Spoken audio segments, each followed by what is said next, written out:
ओम नमो नारायण। जय सियाराम, जय माताजी, जय भोलेनाथ, जय सियाराम। અત્યારે હું છું, આમ તો મારી જગ્યા ના કહેવાય, પરમાત્માની જગ્યા છે, પણ ત્યાંને બની આપેલા સિદ્ધ ધાણેશ્વર ધામની જગ્યામાં છું. અને આ જગ્યામાં જે આયોજન કર્યું, જો સામે ખોડિયા તો કુદરતી અત્યારે મેં યાદ કરીને આવી છે. હું આ વિડીયો બીજા માટે બનાવતો હતો, પણ માં તો આવીને બેસી ગઈ છે, જો સામે પણ આવી ગઈ છે. એટલે ધજા ઉપર માં બિરાજમાન છે જ. આ ખોડિયાર મંદિરનું છે, એના પર બિરાજમાન છે અત્યારે હાલ.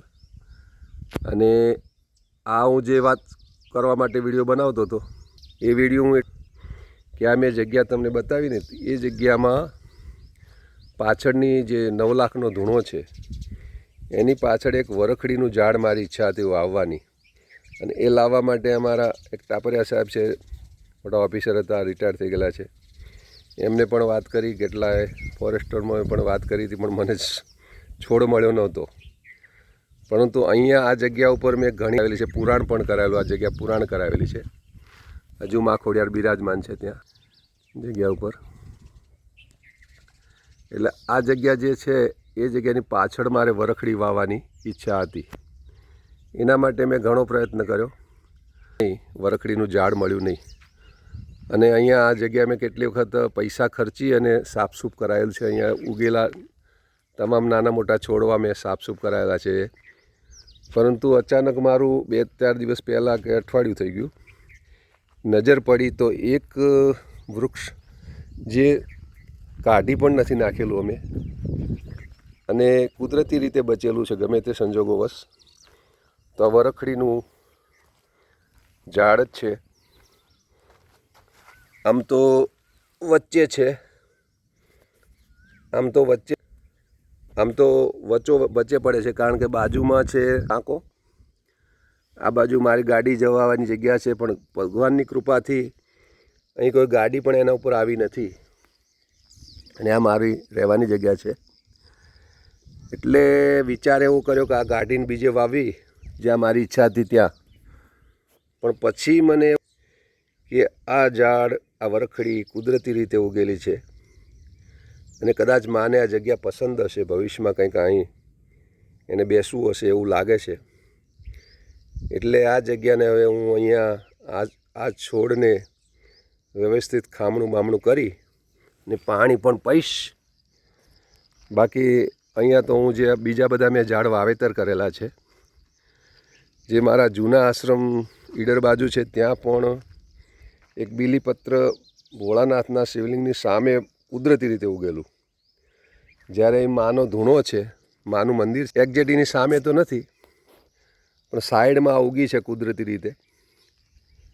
એટલે મારી ઈચ્છા છે કે હવે આને રહેવા દેવી. અને આ બધા ઝાડો છે, આ બધા મેં વાવેલા છે, આ બધા વાવેતર કરેલા છે. અને ઓછામાં ઓછા 2-4 વખત મેં ખર્ચો કરી, પૈસા ખર્ચી, અને પૈસા ખર્ચીને આ લીટોસનો છે, ક્યાંય ખ્યાલ નથી આવતો. અને મેં આ જગ્યા સાફસૂફ કરાવેલી છે, પુરાણ કરાવેલું છે આ બધું. અને કેટલી વખત મેં છોડવા અહીં બિનજરૂરી જે ઉગતા એ મેં કઢવી નાખેલા છે અહીંયા. જો ખોડિયાર સામે આવીને બેસી પાછી સામે આવી છે અત્યારે હાલ. હા, સામે બીજી આવી પાછી, 2 ચકલી છે ખોડિયાર. એટલે આ માની કંઈક કૃપા લાગે છે, માં સાંભળતી લાગે છે એવું લાગે છે. એટલે આ જગ્યામાં જો હવે પછી મારે આ જે વરખડીનું ઝાડ છે એનું સંરક્ષણ તો ભગવાને કરશે, કારણ કે વાવનાર એ છે, ઉગાડનાર એ છે, અને પાલન પોષણ પણ એ જ કરશે. એટલે આ વિડીયો બનાવવા પાછળનું એક કારણ કે ભવિષ્યમાં મને ખબર રહે કે આ મારી વાવેલી નથી, આ ઉગેલી છે, પરમાત્માની વાવેલી છે. નહીંતર તો પડે છે તો વચ્ચે જગ્યામાં પડે છે મને. એટલે એને, કારણ કે અહીંથી ગાડી આવન જાવન મારી કરતી હોય બાજુમાંથી. પણ હવે આને હું રાખીશ. તો આપ પણ શું કહેવા માગો છો આ વિડીયોથી, આ જો છોડ નાનકડો છે એને બદલવો કે ના બદલવો એ પણ હું આપનો અભિપ્રાય જાણીશ. ઓમ નમો નારાયણ, જય સિયારામ, જય માતાજી. નાનકડી જગ્યા છે, કોક દાડો પધારજો. મારા આગળ બીજું કંઈ છે નહીં જાજુ, બસ બીજું કંઈ છે નહીં. જય સિયારામ. આવશો તો અન્ન મળશે, ભોજન મળશે. 5-10 જણ માણસ રાત રહી શકે એટલી વ્યવસ્થા છે, બાકી વધારે છે નહીં. અને વધારે કરવી પણ નથી, કારણ કે પછી ભજન થાય નહીં, આપ સર્વે જાણો છો. એટલે આ છે સિદ્ધ ધાનેશ્વર ધામ. આપણે બતાવી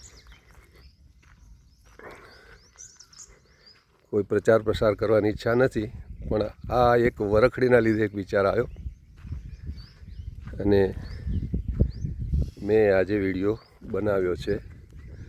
સામે દેખાય તે ખેત્રપા દાદાનું મંદિર છે.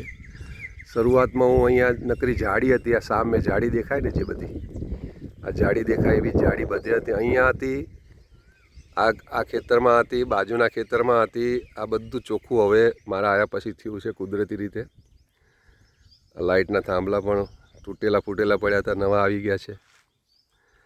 અને અહીંયા જે છે આ જગ્યા એ આ ખેત્રપાળ દાદાની જગ્યા છે. ક્યાં ગઈ? આ રહી, આ બધે દેખાય એ ખેત્રપાળ દાદાની જગ્યા છે. આ રહી. શરૂઆતમાં હું અહીંયા આવીને બેઠો હતો અને પછી મેં નક્કી કરેલું કે આ જગ્યા જો મળતી હોય તો આપણે લેવી છે. અને પરમાત્માએ આજે આવી અને નાનકડું મારું મઢુલી બનાવી દીધી છે અને આનંદથી ભજન કરીએ છીએ. જય સિયારામ, જય માતાજી. ઓમ નમો નારાયણ.